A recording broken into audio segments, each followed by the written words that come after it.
बिस्मिल्लाहिर्रहमानिर्रहीम। अस्सलाम वालेकुम नाजरीन, आप देख रहे हैं हमारा यूट्यूब चैनल पाकिस्तान तिब्बी न्यूज़ और मैं हूं आपका मेज़बान हकीम हबीबुर्रहमान कादरी। मोहतरम नाजरीन, आज बुखार के लिए नुस्खा पेश खिदमत है जो हर तरह के बुखारों के लिए शर्तिया, हतमी इलाज और लाजवाब अक्सीरी नुस्खा है।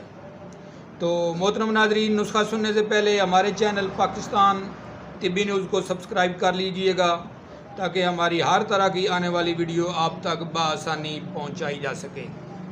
तो नुस्खा सुन लें।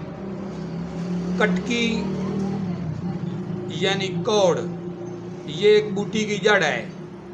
ज़ैर मोरा, सतगिलू, फिलफिल स्याह, तबाशीर, इलाची सब्ज़, मगज़ करंजवा, संगे जरात, गेरू, ये आपने हर एक दवा 6-6 ग्राम लेनी है।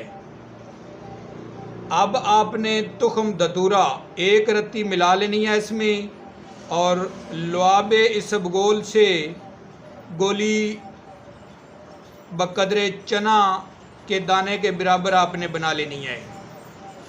तरीका इस्तेमाल है इसका, 2 गोलियां हमरा अरके गौज़बान। दोस्तों, बुखार के लिए इससे अच्छा आपको नुस्खा नहीं मिलेगा।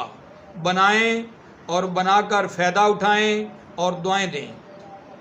अपना ख्याल रखिएगा। अल्लाह हाफ़िज़।